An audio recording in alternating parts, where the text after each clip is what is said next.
Good morning to everybody. Hope all of you are well. I will explain from page number 14 of the story. I heard a heavy steps, Unit 1, Section 1. Before that, I will start previous some sentences as a continuation. The Count himself came forward and took off the cover of a dish, and I fell to at once on an excellent roast chicken. During the time I was eating it, the Count asked me many questions as to my journey, and I told him all I had experienced. By this time I had finished my supper, and I had now an opportunity of observing him and found him a very marked physiognomy. His face was a very strong, aquiline, with high bridge of the thin nose and peculiarly arched nostrils, with lofty dome forehead. Now I will start explanation from here.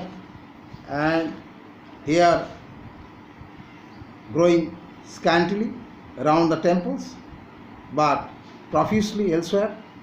His eyebrows were very massive, almost meeting over the nose, and with bushy hair that seemed to cure in its own proportion. Explanation 1. And his hair growing barely round the temples. Temples means this is the area that is called temple. But somewhere here were found lavishly in other place. His eyebrows were very thick, almost meeting over his nose, and somewhere thick hair that seemed to be fine surplus. Explanation 2.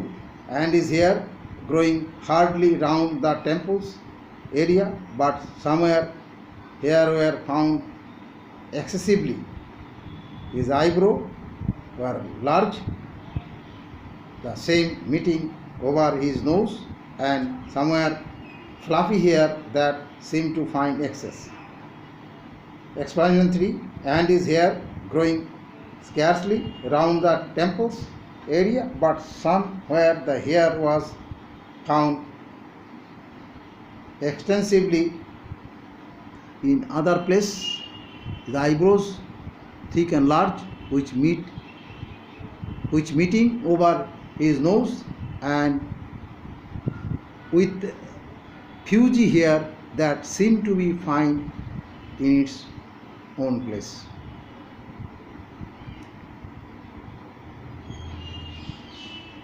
Now from book. The mouth, so far as I could see it under the heavy moustache, was fixed and rather cruel looking, with peculiarly sharp white teeth. These protruded over the lips, whose remarkable ruddiness showed astonishing vitality in a man of his years.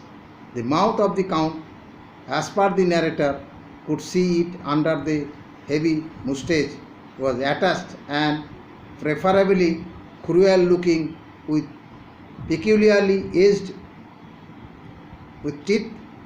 This projected over the lips, whose amazing reddish color body showed outstanding spirit in a man of his age.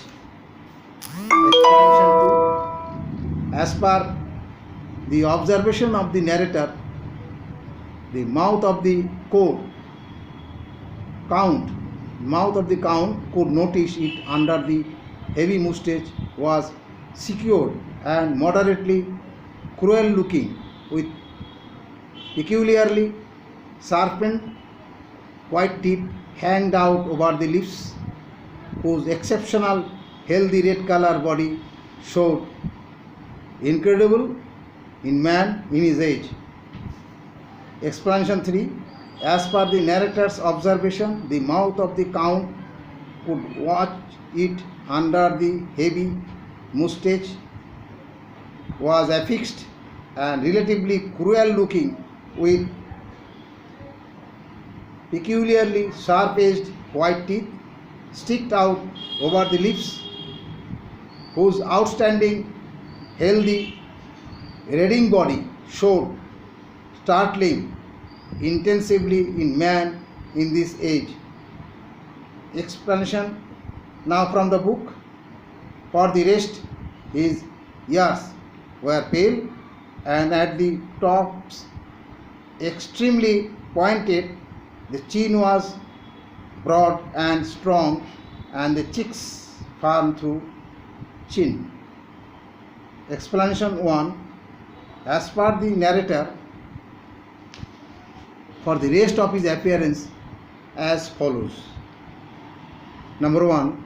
His ears were dull color and at the top of the ears were tremendously pointed. Number 2. His chin was large and heavy. Number 3. His cheeks were rigid but thin. Explanation 2. As per observation of the narrator, his appearance were like that. His ears were dim and at the tops of the ear were unusually pointed. His chin was very vast and stable, and his cheeks were stiff but thin.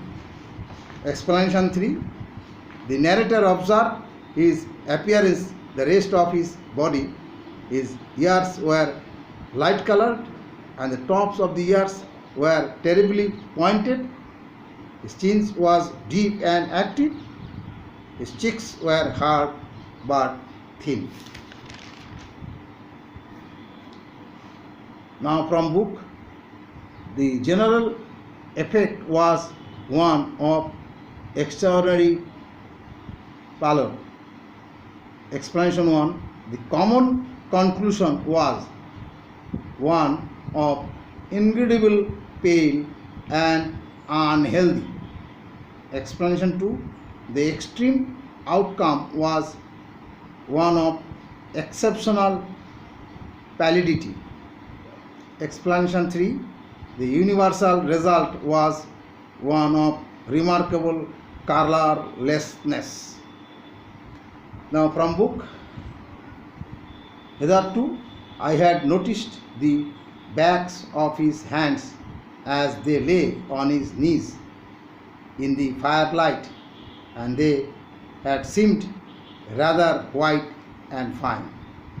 Previously, narrator had watched the backs of his hands as they lay on knees in the light of the fire, and they had looked moderately white and fine. Explanation 2. Formerly, narrator had observed the backs of his hands as they lay on his knees in the light of the fireplace, and they had showed preferably white and fine. Explanation 3. Already narrator had seen the backs of his hands as they lay on his knees in the light of the fireplace, and they had assumed relatively white and fine. Now from book.